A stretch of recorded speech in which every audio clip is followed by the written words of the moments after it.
Are you ready to have fun in the workplace and be productive, joyful, happy, and very fulfilled in the work that you're doing for yourself and even your team members?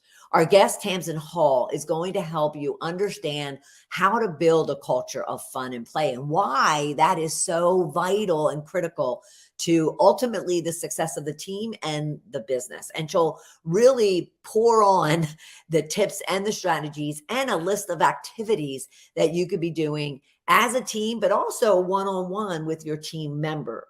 The goal is to have fun and just be yourself, be authentic, and really build the relationships that are ultimately going to make you, your team, and the business successful. Stay with us.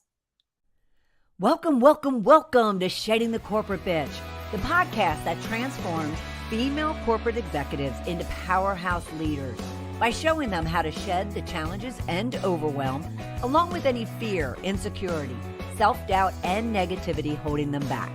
I'm your host, Bernadette Bowes of Ball of Fire Coaching, bringing you powerhouse discussions each week to share tips, advice, and sometimes tough love so you create the riches in your work and life you deserve. Let's do this. Tamzin, it's so nice to see you. How are you? I'm so well. Thank you so much for having me. Oh, you're so welcome. I'm thrilled to have you part of Shedding the Corporate Bitch community. And I love the topic that we're going to be talking about around having fun and being productive at work. But before we get to all of that, tell us a little bit about yourself. Okay, absolutely. So you can probably tell by my accent that I'm in the UK. I'm in the raining, 1 minute raining, 1 minute bright sunshine UK. Yeah. I live down on the south coast, so I'm very near the sea. Nice. I am in the sunniest part of the UK, which means nothing if you live in a really sunny country. What do I do? Who am I? I am an advocate of fun and play. So I truly believe that we all deserve, every single person deserves to live a happy life. Mhm. And that is different for all of us. So what I do to have fun might not be what someone else does to have fun, but I just love having fun, laughing and enjoying myself and spending time with people. So friends, family, I have a son, a husband, dogs. I just love filling my life with things that light me up and make me happy. I mean, that's what life is, right? I mean, we only get one time to go around this, this sun of life. Let's have some fun and be productive at the same time. And I would assume even when you say productive, and yes, it's referencing work because, that's the foundation of the podcast. But at the same time, it also means to also be productive and being fun and happy in your life, right? Absolutely. Absolutely. I truly believe that if we are happy in one area of our life, it's so much easier to be happy in another area of our life. And if we're happy at home and everything's fun and enjoyable, it's so much easier to be more productive at home, but it's also so much easier to be happier in the workplace or in your business. And then we are more productive because the science says that when we are happy, we are more productive. And I know that for myself. When I'm enjoying myself, don't you find when you enjoy yourself, time just flies by and you're so much more productive. So it's all linked. Well, and wouldn't you say too that, as if you're happy and you're having fun and whatnot, hell could break loose and you're going to handle it in a much more productive, speaking of a productive way. What is that kind of also what you're, emphasizing? Yes, because that's all around mental toughness or resilience. So if we can be in this place where we feel lots of positive emotions, so that we feel that we can take on the world, that we can achieve anything, that we can really navigate any storm that comes our way, when we're in that place, it doesn't matter what life throws at us because we're in this mental tough, we're in this resilient state. But to get to that place, there's lots of different factors, and it is different for everybody. But I truly believe that if we get to that state through being in a happy, fun, productive culture, one where those Maslow hierarchy of needs boxes are ticked, we're in such a great place to be more resilient and to be mentally tough. Right. And the best way to get there is through fun and joy and happiness. It is. And the first thing that popped up to me too, when you were saying that, there's, getting yourself to that fun and happy place. I have something that I use, but I'd be interested to hear, what is that one thing that you might suggest to someone to kind of, even if they're kind of like negative and don't necessarily, agree with the fact that, depending upon your mood, and if you shift yourself into a good headspace, you can influence all the, benefit of that. What is there one thing that you might suggest to your clients, and then therefore our listeners and viewers, around what can they do immediately to kind of find that happy place?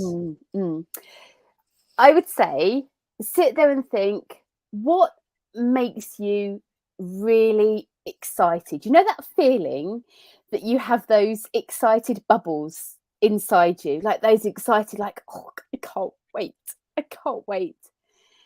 Those, I call them kind of micro moments of joy, and just it's that true joy.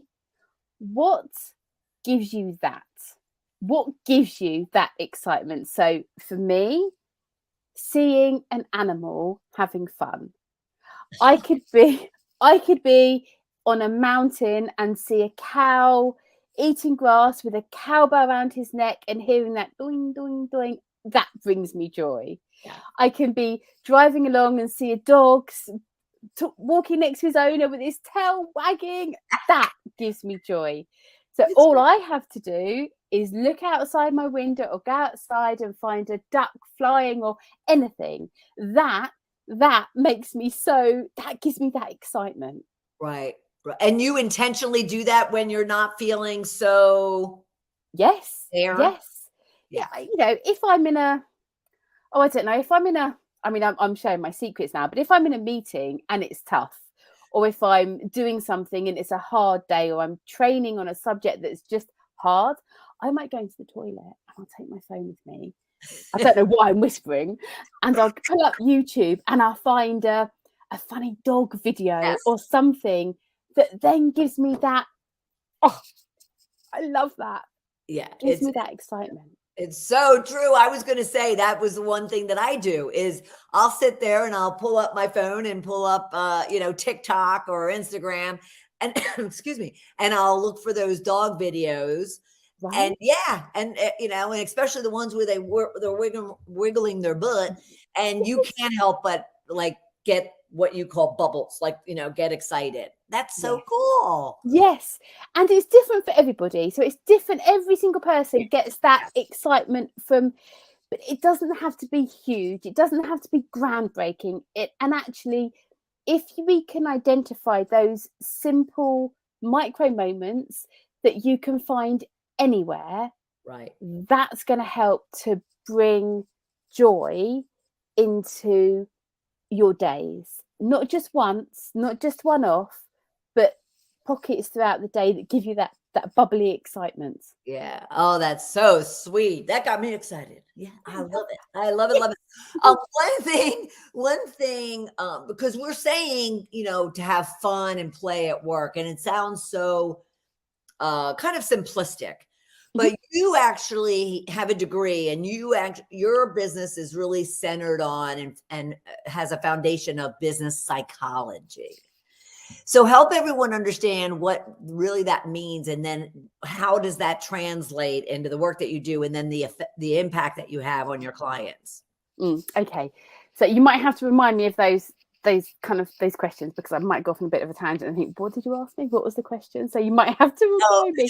But I'll start with the business psychology and kind of what that means. So businesses, to be successful and to achieve everything that businesses want to achieve, put in their forecasts, all of that great stuff, I truly believe it starts with the people. So if the people are a business's biggest asset, they are really what would make or break an organization. I truly believe that. If you have a business full of staff who are happy, engaged, motivated, committed, loyal, productive, high performing, you're going to attract the best staff, the best customers, and your business is going to be highly successful. It is no coincidence that the likes of Google and Virgin are as successful as they are. They treat their people in such a fabulous way. And they do all the stuff that I talk about. They make it fun. They make it happy. They make it a great place to be. And when you have a business that is like that, you then attract the customers. They want to work with you. They want to be part of what you're offering. And to really, this isn't a tick box exercise. This isn't we're going to give our staff free coffee and bean bags. It isn't that. Yes. This is about really supporting and helping and getting to know every single member of the team, and doing that in a way that is science-based and research-based. Yeah. And that's really, to me, what business psychology is. It's achieving a profitable, successful business through our people and the minds of our people.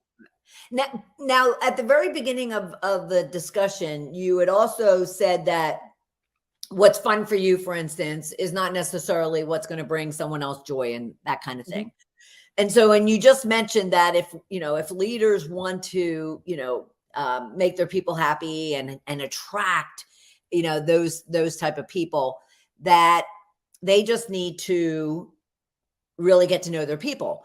Now, so from what you said, I like certain things and dislike certain things. So isn't this also about the fact that you get to know them on a level of, okay, so what brings you joy, Joanne, but what brings you joy, Steve? Because they could be different, and therefore you have to kind of figure out what the individuals need, but also the collective team then needs. Does that make sense? 100%, 100%.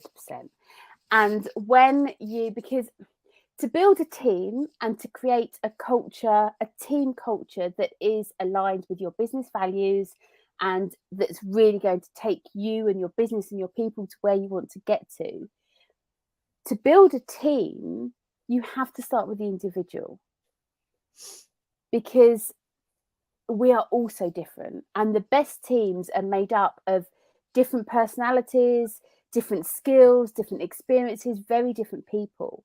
And to get to know the individual people, to then be able to create a culture that is fun and happy and enjoyable for everybody, is quite difficult, because the manager might, and I've had this so many times with clients. So a bit of a story for you. So I had I was coaching a client, and she really wanted to do something fun. So she wanted to bring a fun activity, a team building activity. We've all been on them. We've all had team building activities, and sometimes it brings, honestly, it just sets off our anxiety. Think, oh, I don't want to do it. I don't want to do it. And what will happen is, if you get the wrong activity, instead of bringing the team together, it will divide the team. So this lady, she came and said, okay, I've had a think, Tamzin, about what we've said, and I know what I'm going to do. Okay, what are you going to do? I'm going to send them all up in a glider. Okay, it's going to be great. They're going to love it. They're going to go up in a glider. They're going to have a blast. Of course, half the team, well, probably more than half the team, would think, no way. No way. So what that would do is that would then divide the team. You'll then have people that don't go. You'll have people that are so anxious, they dread the day. You'll have people that think it's great. You'll have people that think, oh my gosh, I'm not good enough because I can't go up. You've got a whole range of emotions. So to do anything, it has to be something that everybody wants to do. And if everybody wanted to go up in a glider and everybody was excited about it, great. But I think it's probably very highly unlikely that not everybody in the team would want to. So it's about really getting to know everyone on an individual basis. So then you can decide, and the best activities, the best events are ones where the team have decided together what they want to do. Themselves. Yes. Yeah. And is that what your client did? What happened? She didn't send them up. She didn't send them up in a glider. So I'm all about empowering my clients and helping them to get to that decision. So I always hold a non-judgmental atmosphere for my clients. So she was very excited, and I didn't want to dampen her excitement, but equally I had a responsibility to make sure her team were okay. So we came to the decision that she would actually put a poll out and give them a couple of different options and say, hey, would you like to do this, or would you like to do this, or is there something else? And of course, not one person wanted to go up in a glider. No, I would. Well, some people would, and majority probably not. That's awesome. Okay, so going back to business psychology. Now, why did you say, I'm interested to hear and understand, you mentioned, but they should get to know their people through science and research. Mm-hmm, mm-hmm. What exactly does that look like? Because again, that, very similar to the game or the event, some people would be like, that is too, anal and too data driven than just getting to know my people. Absolutely. And there's different ways to do this. So obviously I'm a fan of business psychology, and I have a psychology background. So I much prefer, and this is my personal opinion here, and other people can disagree. That's the beauty of the world. We all don't have to be on the same page. But I believe that to go down the road of implementing something or changing something or discussing something, if it's based in research rather than just my opinion, or something that's a bit, I had a conversation with somebody earlier. So I'm putting together a presentation for a keynote speak that I'm doing, and on our slides we are going to have some quotes, but obviously some quotes are a bit fluffy, a bit subjective, a bit someone's opinion. But I wanted to bring in also some statistics, because the audience that we're talking to, audience who like to know that what they decide to do, actually there's a reason behind it, and there's some research. Yes, absolutely. And that to me is what having a business psychology or a psychology background does. It makes it less wishy-washy, it makes it less subjective.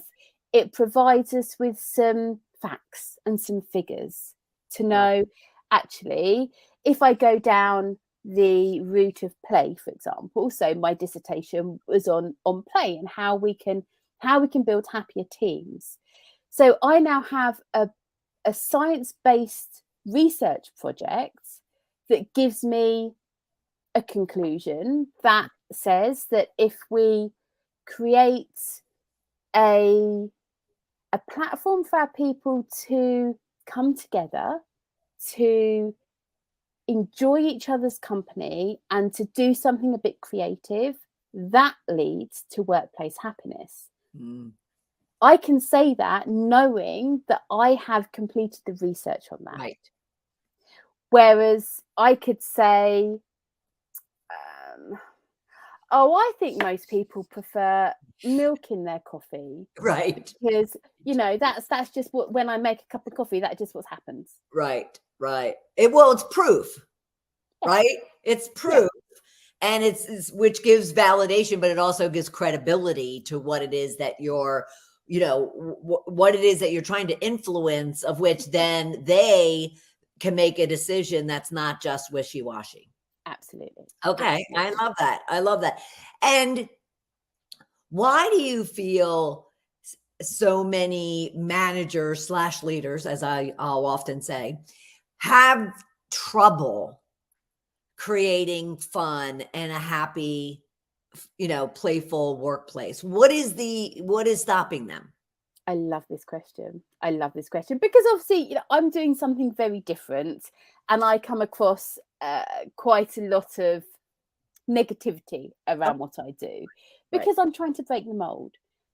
And I can remember years ago, and I'd had a really successful career, and I'd had my son, so I decided to get a little part-time job. And I didn't really talk about my career. I didn't really talk about what I'd done, what I'd achieved. I was just there to have a part-time job close to home and to be at home most time with my son. And I'd been there a couple of months, and I was me. So I'd worked in a very large corporate banking organization, and I'd done things a bit differently there, and I was myself. So I would laugh, and I'm loud, and but professional at the same time. So it isn't in an unprofessional way, but I'm just me. I don't hide behind, I don't change. I'm always professional, just myself. So anyway, I was in this little office, and I'd have a bit of a laugh, and I'd have fun, and I'd bring fun into what I did. And my manager, a couple of months later, my manager said, "Tamzin, would you like to come out and see a client with me? I thought you'd really be really good for your development." And I used to manage multi-million, billion-pound clients, so that's lovely. Thank you so much. I'd love to come out and see a client with you. That's great. Right. My colleague turned around to me, he said, and he was an older chap, and he said, "Tamzin, you can't laugh." Sorry? You can't have a conversation. You can't be silly. You can't laugh. You can't do what you do here. Sorry? You've got to be different. You've got to be very serious, not laugh, not ask them questions, just go in, do what you do, and come out. Actually, it'd be better if you don't say anything. Oh, jeez. Although I'm familiar. Yes, we all are. Everybody listening to this would be. So what you have here is you have older generation, archaic micromanagement, very blue suit, white shirt, very, this is how we behave at work. And what I'm trying to say is actually that doesn't work anymore. That telling people you can't talk, telling people you can't have a conversation with a customer, telling people, you can't bring your personality in, it doesn't make for a happy, fun, productive workplace, because we're all so unique. We are all absolutely amazing, and everybody has such fabulous traits and things that they can contribute. They've got something. Every single person has got something to bring to the table. Right. And older style managers and those kind of management suppress that and stop people from bringing all this great stuff. And I've been coaching somebody today that has been so suppressed and so put down and so micromanaged that he is feeling just that he isn't good enough. Yeah. And as managers and leaders, we have a duty to lift our people up and say, you have a voice. I've hired you because you're amazing. I want your contribution. I'm going to give you everything that I can give you to empower you, to make you feel that you have a place here, that you can feel that you can bring all the ideas in the world to me. Right. That makes business work. Yeah. Well, there's definitely a generation, there's definitely a generation that was brought up to be told that, act like a robot, leave your emotions, leave your personality, leave everything at the door, and then just show up and do the work. And sadly, I was part of that generation, so I know. Yeah. And yet, so, I totally appreciate what it is that you're saying, because it's so powerful once they do let go. So I'm glad you're helping people to like lighten up and let go and just be Yes. themselves. Yes, and I have some amazing, and I've worked with some amazing clients who are from the generation of micromanagement, who are from the generation of robotic, this Right. is what we need to do, but are who so ready to change and see that actually the younger people, the younger generation that's coming through, they need so much more, because they have the internet at their fingertips. They can Correct. see. Right. And so Right. I don't think it matters what generation we are. I don't think it matters what we've grown up with, what we're used to, what we've become accustomed to. Actually, if we're willing to embrace a different culture and to embrace change, Yeah. it's available to everybody. Yeah. No, it's true. So how or when, or no, not when, why does someone get to a point where, like you said about your client, get to a point where they're like, yes, I want to do something different. I need a change here. What does it take for them to get to that point? Whether they're So a seasoned individual, or if they're, coming up in the ranks, what causes them to finally say something's just not clicking? it's when they have a team of people or themselves are feeling disengaged, when they're just going through the motions, when they're not passionate about their job anymore. Maybe they're seeing really high turnover of staff. Maybe staff are going to a competitor or leaving. I've gone into quite a few businesses where people are leaving for lower salaries. That's a high indication that something is not right.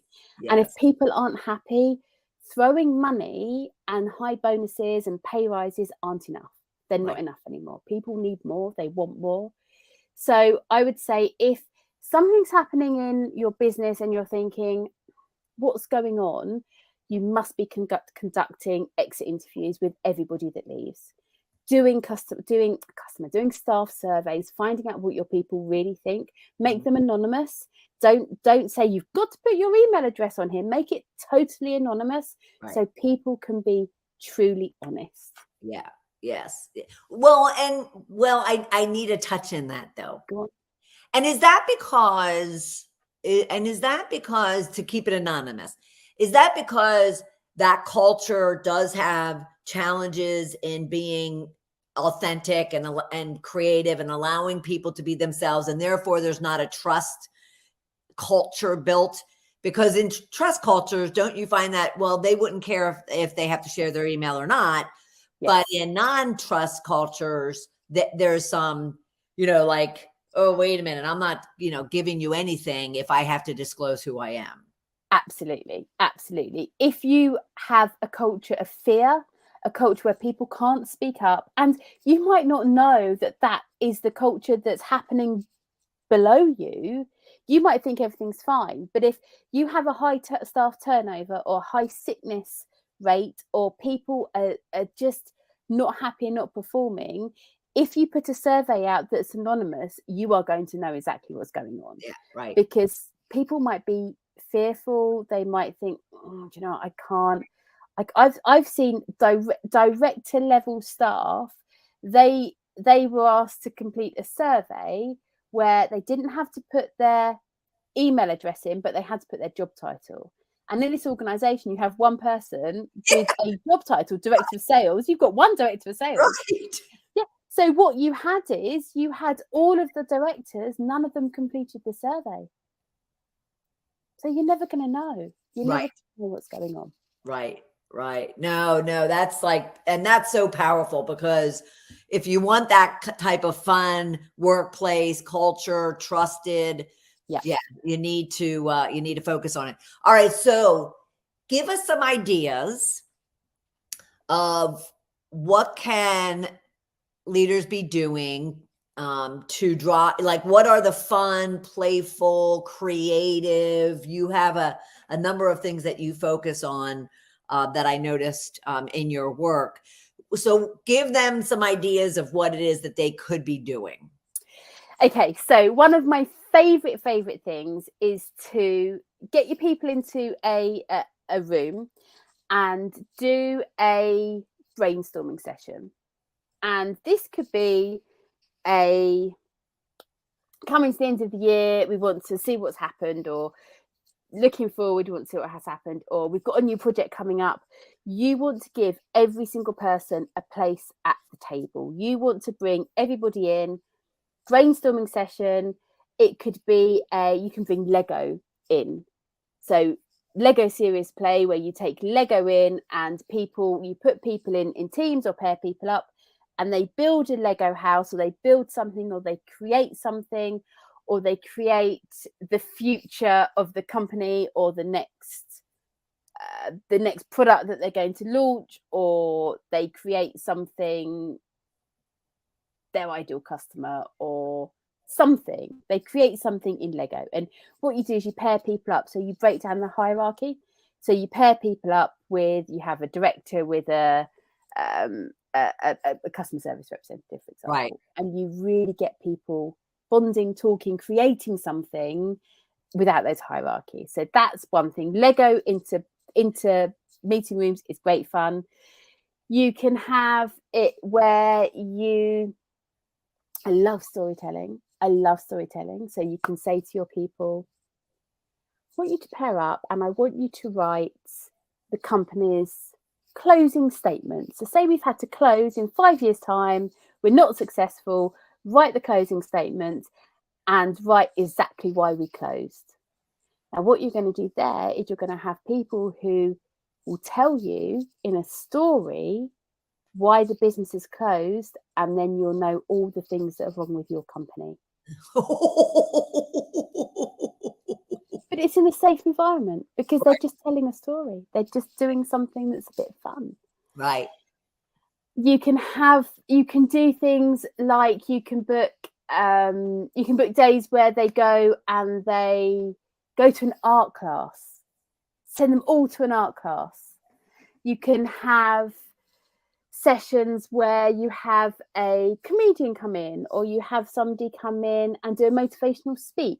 Yes. There's lots of things that you can do that really help everybody. But one very effective thing that every single manager needs to be doing is having fun, regular meetings with their people. And when I say fun, you can say, okay, I'm going to implement monthly one-to-one meetings or fortnightly one-to-one meetings with all of you, but it's going to be a bit different. We're going to go out for a walk. We're going to go to the local coffee shop. We're going to walk around the lake and just have a conversation.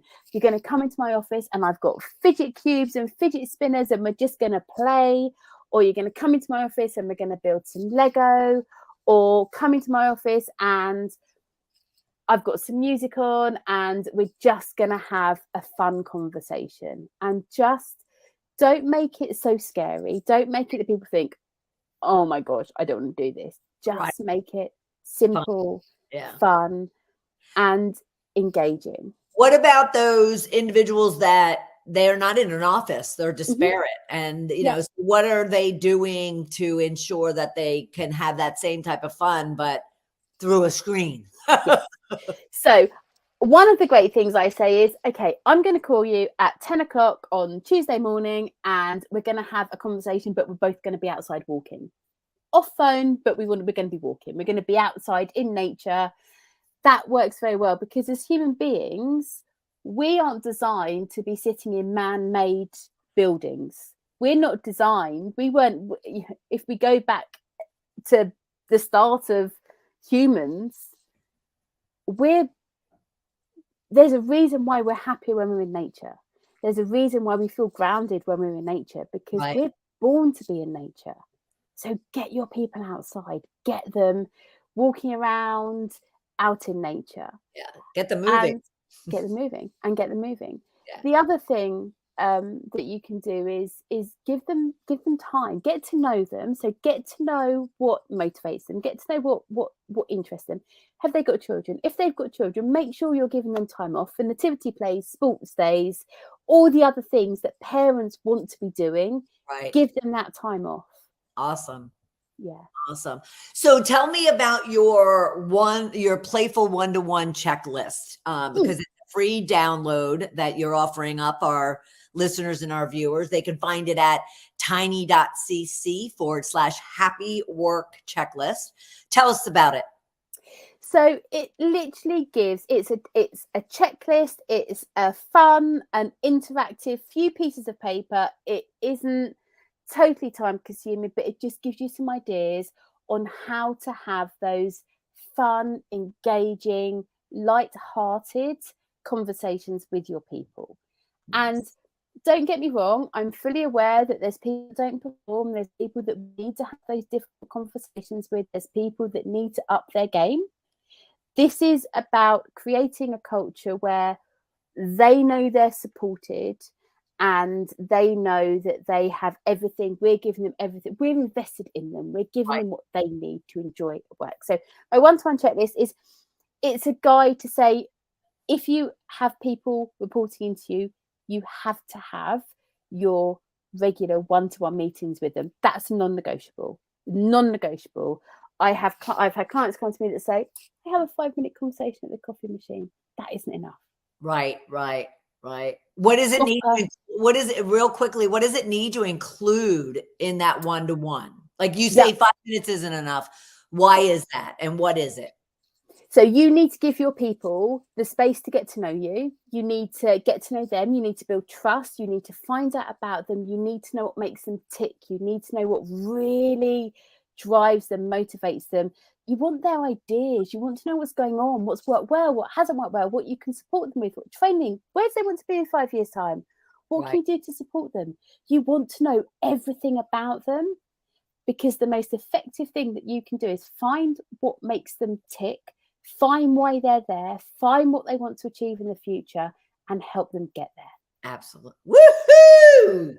Sweet. That is so awesome. Oh my God, that was so awesome. Yes, help them get there. That's your job, right? As leaders, that's your job.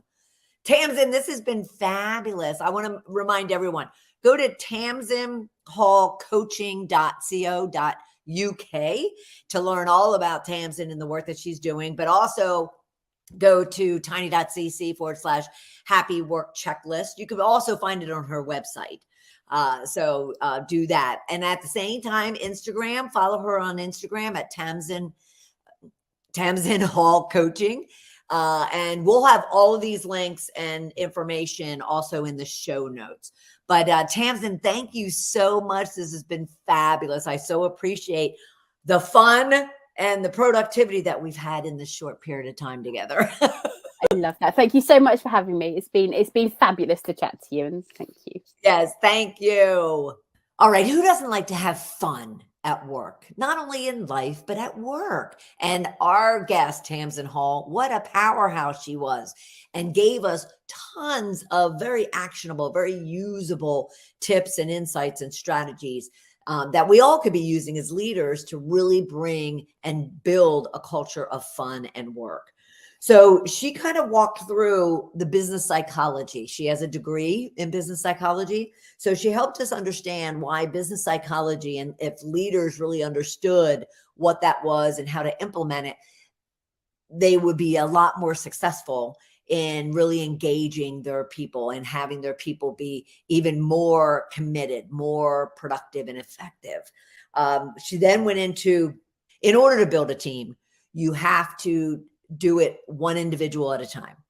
If you want a successful team, you need to get to know that individual team member and then the other individual team member, so forth and so on. So then all of a sudden you have a good understanding of your collective team. And the more you understand about them, the more you're connected, the more you are building a relationship. And therefore, you know exactly what they want, what they need, don't need, and find the ways that are going to allow you to make them as powerhouse of contributors to your business as possible. All right. She then went on to talk about authenticity and how every individual that walks in the door of your business or your team, whether that's remotely or not, they really need to feel safe to be themselves.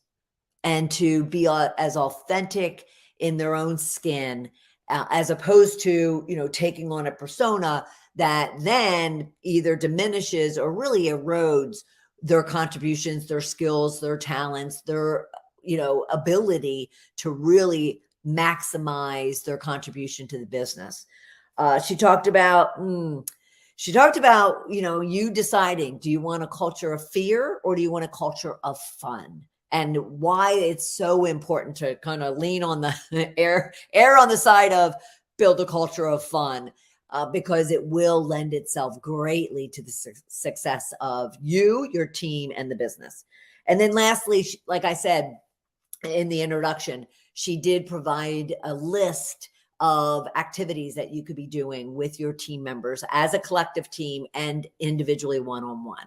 So I hope you walked away with some great tips and ideas and insights. And if you did, we'd love to hear about them. You can always go to LinkedIn at Bernadette Bose and either direct message me or, create a post or look for one of the posts that we provide and provide your feedback, your comments, your questions. All right. And I am so happy that you were with us this week and look forward to having you right back here for another episode of Shedding the Corporate Bitch. Have a great week.